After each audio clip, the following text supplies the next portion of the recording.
दोस्तों आज की वीडियो में हम लोग जैन धर्म के बारे में बात करेंगे। दोस्तों जैन धर्म की अगर बात करें तो जैन धर्म के सिद्धांत, विकास और व्यवहार पर सबसे ज़्यादा प्रभाव इनके 24 तीर्थंकर का है। और वैसे तो 24 तीर्थंकर ही बहुत ज़्यादा इंपॉर्टेंट हैं, लेकिन हम लोग अध्ययन की दृष्टि से 3 तीर्थंकर को ही ज़्यादा महत्व देंगे। उनमें पहले तीर्थंकर है जिन्हें जैन धर्म का संस्थापक भी माना जाता है, वो है ऋषभदेव। दूसरे तीर्थंकर है पार्श्वनाथ, जो जैन धर्म के 23वें तीर्थंकर हुए। और आखिरी 24वें तीर्थंकर है महावीर स्वामी।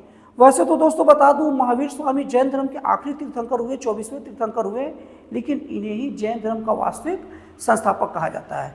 दोस्तों अगर महावीर स्वामी के जीवन परिचय की बात करें तो महावीर स्वामी का जन्म 540 ईसा पूर्व में वैशाली के कपिलवस्तु नामक ग्राम में हुआ। दोस्तों इनके पिता का नाम सिद्धार्थ था और इनकी माता का नाम त्रिशला था, जो लिच्छवी की राजकुमारी थी। और इनकी पत्नी का नाम यशोदा था और इनकी पुत्री का नाम अनुज्जा था।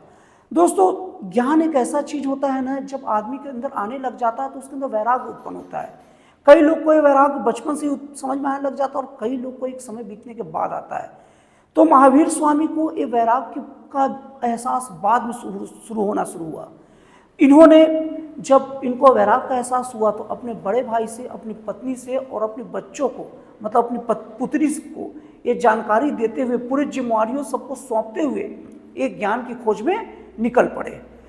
एक कैवल्य की खोज में चलते चलते पार्श्वनाथ शिखर के निकट ऋजुपाली तट के किनारे जंभी ग्राम में शाल वृक्ष के नीचे इन्हें ज्ञान की प्राप्ति हुई। इसके बाद महावीर स्वामी अपने आप को कैवल्य या जैन या जीन कहने लगे। जीन का मतलब होता है विजेता, और बाद में इस विचार को मानने वाले लोग अपने आप को जैन कहने लग गए। तो जैन धर्म का अगर मूल सिद्धांत को समझेंगे तो उसका मूल सिद्धांत विराग होता है। विराग का मतलब सभी चीजों से अलग होना, विराग की ओर बढ़ना। और जैन धर्म का 3 सिद्धांत है, सम्यक ज्ञान, सम्यक आचरण और सम्यक दर्शन। तो इन तीनों सिद्धांत को जैन धर्म में त्रिरत्न के नाम से जाना जाता है। दोस्तों जैन धर्म के 23वें तीर्थंकर पार्श्वनाथ ने जैन धर्म का 4 महाव्रत दिए। पहला महाव्रत था अहिंसा। अहिंसा का मतलब ये होता है किसी भी प्राणी को तकलीफ ना पहुंचाना। इसीलिए देखिएगा जैनी जो लोग रहते हैं ना, वो अपने मुंह पर सफेद कपड़ा बांध के चलते हैं। सफेद कपड़ा रंग का ये महत्व होता है कि कोई भी चीज अगर कीड़ा मकोड़ा दिखे तो पता चल के उन्हें हटा दे। और मुंह पर बांधने का मतलब ये होता है कि कीड़े मकोड़े कहीं गलती से मुंह में न चल जाए।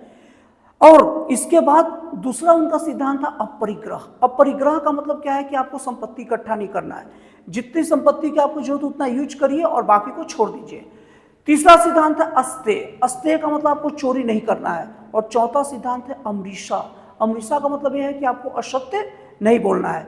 इसके बाद महावीर स्वामी जो कि 24वें तीर्थंकर हुए, उन्होंने 5वां महाव्रत ब्रह्मचर्य को जोड़ा। इस तरीके से जैन धर्म का ये सिद्धांत चलते गया जो अभी तक चल रहा है। और दोस्तों जैन धर्म का सबसे प्रमुख लक्ष्य निर्वाण होता है। निर्वाण का मतलब होता है कि हर तरीके से बंधन से मुक्ति हो जाना। और जो ये माना जाता है कि त्रिरत्न की अगर आप आचरण करेंगे तो ये आपको मृत्यु के उपरांत मिलेगा। और जैन धर्म के जो भिक्षुक होते हैं उनके लिए तो सबसे आवश्यक अंग इसी को माना गया है। दोस्तों जैन धर्म में किसी भी अनुष्ठान के लिए पशु बलि का विरोध किया गया है या किन्हीं भी तरीके से उनको परेशान करना गलत कहा गया है। और दोस्तों जैन धर्म में भी माना गया है कि जैन धर्म में महिला या कोई भी वर्ण का व्यक्ति अगर अच्छे से आचरण करे, ये नियमों का पालन करे, तो निर्वाण को प्राप्त कर सकता है। और दोस्तों हम लोग को ये बात पता होना चाहिए कि जैन धर्म अपनी पहली परिषद में ही, जो कि 3री शताब्दी ईसा पूर्व में पाटलिपुत्र में हुआ था, उसमें 2 भागों में बट गया। पहला भाग भद्रबाहु के नेतृत्व में अलग हुआ, जो अपने आप को दिगंबर कहे, मतलब जो वस्त्रहीन रहते, बिना कपड़ों के रहते हैं, वो दिगंबर कहलाए। और दूसरा भाग स्थूल भद्र के नेतृत्व में अलग हुआ, जिन्हें श्वेतांबर कहते हैं, जो श्वेत वस्त्र धारण करते हैं। और दोस्तों दूसरी जैन परिषद का आयोजन 512 ईस्वी में बल्लवी में आयोजन किया गया। तो अब जैन धर्म को मानने वाले प्रमुख राजाओं की बात करते हैं। दोस्तों जैन धर्म को मानने वाले राजाओं में प्रमुख स्थान है चंद्रगुप्त मौर्य का, जो अपने जीवन के अंतिम समय में जैन धर्म को स्वीकार किए थे।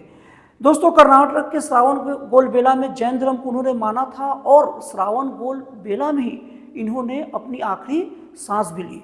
और दोस्तों उसके बाद अगर चंदेल शासकों की बात करें तो वो भी जैन धर्म को बहुत महत्व देते थे। इन्होंने खजुराहो में, मध्य प्रदेश के खजुराहो में जैन धर्म का भव्य मंदिर का निर्माण भी कराया है।